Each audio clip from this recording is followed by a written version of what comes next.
4월 20일 월요일. 빵 냄새 값을 낸 이유. 빵집 주인이 갓 구운 빵을 꺼내자 옆집 사람이 고소한 냄새를 맡으며 서 있었습니다. 빵집 주인은 말했습니다. 그동안 우리 집 앞에서 매일 빵 냄새를 맡았으니 그 값 100만 원을 내시오. 결국 재판까지 갔습니다. 재판장은 이웃에게 즉시 100만 원을 배상하라고 명했습니다. 이웃은 황당해하며 돈을 내밀었고 빵집 주인은 한바구음을 지으며 돈을 끌어안았습니다.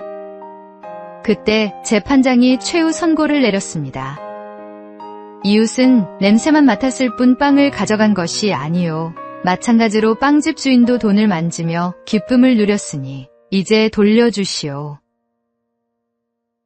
재판장의 판결이 떨어지는 순간 빵집 주인의 얼굴에서 웃음이 사라졌습니다.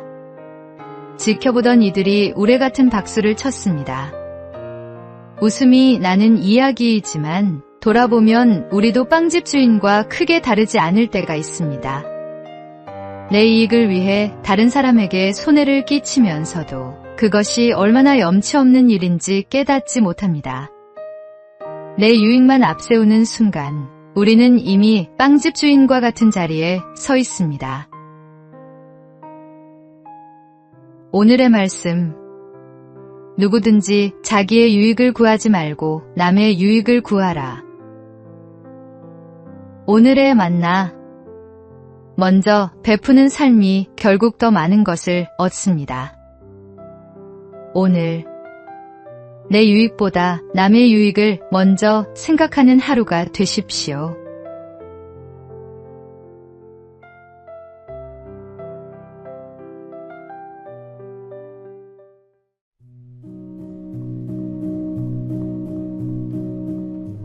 (4월 21일) 화요일. 잘못된 방법. 강아지를 애지중지하는 남자가 있었습니다. 하루는 강아지가 이상 증세를 보여 서둘러 병원에 데려갔는데 의사는 크게 아픈 곳은 없지만 한 달 동안 처방해준 약을 하루도 잊지 않고 먹여야 한다고 부탁했습니다. 남자는 그날부터 심혈을 기울여 강아지에게 약을 먹였습니다. 강아지가 약을 거부할까봐 간식을 준다고 하면서 무릎 사이에 강아지를 끼운 뒤에 손으로 입을 벌려 약을 먹였는데 강아지의 반항이 어찌나 거센지 날이 갈수록 약을 먹이는 일이 힘들어졌습니다.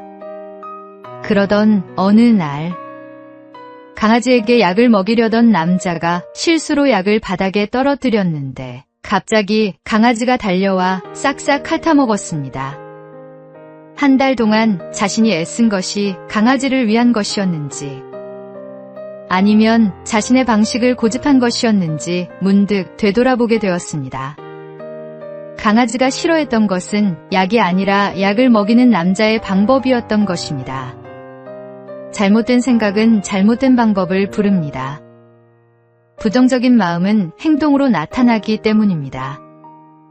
옳은 내용만큼 옳은 방법도 중요합니다. 진리의 말씀에 사랑의 배려를 더할 때 하나님의 나라가 확장될 수 있습니다.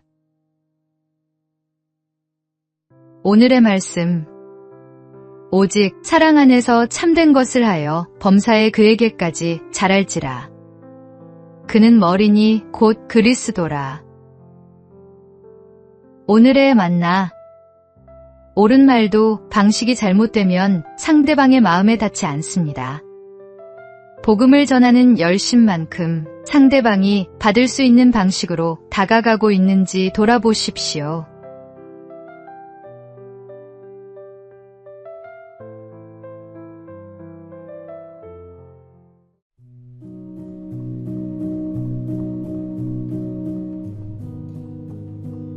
(4월 22일) 수요일.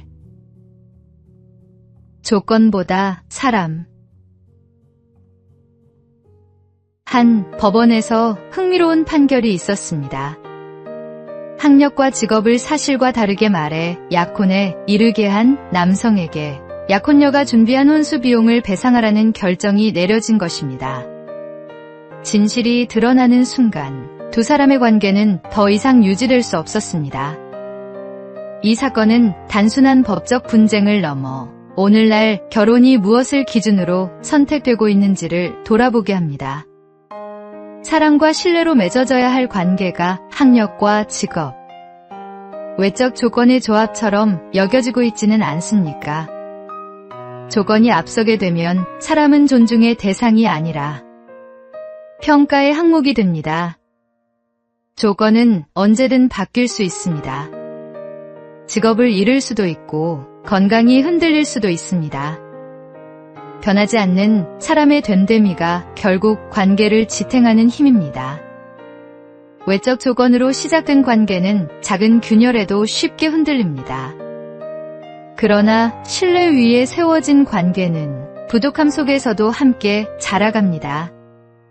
결혼은 완성된 사람을 고르는 일이 아니라 함께 성숙해갈 사람을 선택하는 약속입니다. 무엇을 갖추었는가 보다 어떤 사람으로 살아가고 있는가를 먼저 물어야 합니다. 오늘의 말씀. 사랑은 오래 참고 사랑은 온유하며 시기하지 아니하며 사랑은 자랑하지 아니하며 교만하지 아니하며 오늘의 만나. 사람을 볼 때 조건이 아닌 그 사람의 됨됨이를 먼저 바라보는 눈을 키우십시오. 그것이 오래가는 관계의 출발점입니다.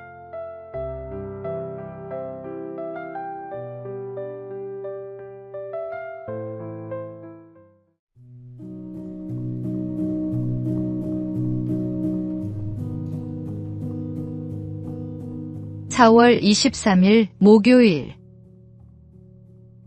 고통을 지나는 법. 미국의 한 지역 방송에서 논란이 된 프로그램이 있었습니다. 말기 환자와 극심한 고통을 겪는 사람들을 인터뷰하며 고통을 끝내는 선택에 대해 다루는 내용이었습니다. 누군가는 인도적인 선택이라 했고 누군가는 선을 넘었다고 했습니다. 그 논쟁 가운데 남은 질문은 이것이었습니다. 고통 앞에서 우리가 가장 먼저 꺼내야 할 해답이 정말 죽음이어야 하는가? 만약 겪는 아픔마다 더는 견딜 필요 없다는 처방이 내려진다면 삶은 얼마나 쉽게 포기되는 것이 될까요? 고통이 깊을수록 빠져나가고 싶은 마음도 커집니다. 그러나 그 자리를 버티며 지나온 사람들은 말합니다. 가장 어두웠던 그 시간이 결국 자신을 가장 단단하게 만들었다고. 고통은 분명 괴롭습니다. 그러나 성경은 고통 너머의 의미가 있다고 말합니다. 우리를 무너뜨리기 위해서가 아니라 붙들고 견디게 하기 위해 허락된 시간이라는 것입니다. 오늘의 기도는 이것이면 충분합니다. 고통을 즉시 없애달라는 기도보다 그 고통을 지나가게 할 인내와 생명을 사랑하는 마음을 달라고 구하는 것입니다. 생명은 버릴 수 있는 선택지가 아니라 끝까지 지켜야 할 선물입니다. 오늘의 말씀. 우리가 사방으로 우겨쌈을 당하여도 쌓이지 아니하며 답답한 일을 당하여도 낙심하지 아니하며 오늘의 만나. 지금 힘들고 아프더라도 포기하지 마십시오. 고통을 이겨내는 힘을 달라고 오늘 하나님께 기도하십시오.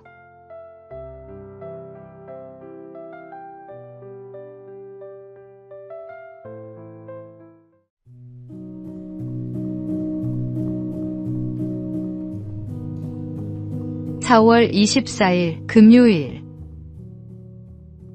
마흔 이후의 얼굴. 어떤 기관의 장이 인사 추천을 받았습니다. 측근들이 후보자의 능력과 경력을 열심히 설명했지만 한 번 만나보고는 고개를 저었습니다. 얼굴이 마음에 들지 않네. 측근들은 반발했지만 그가 대답했습니다. 40이 넘으면 자기 얼굴에 책임을 져야 하네. 이 말이 무조건 옳다고 할 수는 없지만 한 가지 분명한 사실이 있습니다. 사람의 얼굴에는 그가 살아온 삶이 담긴다는 것입니다. 나이가 들수록 얼굴은 점점 더 솔직해집니다. 억지로 꾸미거나 감출 수 없는 것들이 서서히 표면으로 드러나기 때문입니다. 오랜 세월 감사하며 살아온 사람의 얼굴에는 자연스러운 온기가 있고 불평과 원망 속에 지낸 사람의 표정에는 그 흔적이 남습니다. 값비싼 화장품으로 피부를 가꿀 수 있어도 마음에서 우러나는 빛까지 만들어낼 수는 없습니다. 성경은 거치장이 아닌 마음에 숨은 사람을 가꾸라고 말씀합니다. 온유함과 감사, 사랑이 담긴 신령이야말로 세월이 지나도 빛바래지 않는 참된 아름다움입니다. 지금 거울 앞에 선 내 얼굴은 그동안 품어온 마음의 결과입니다.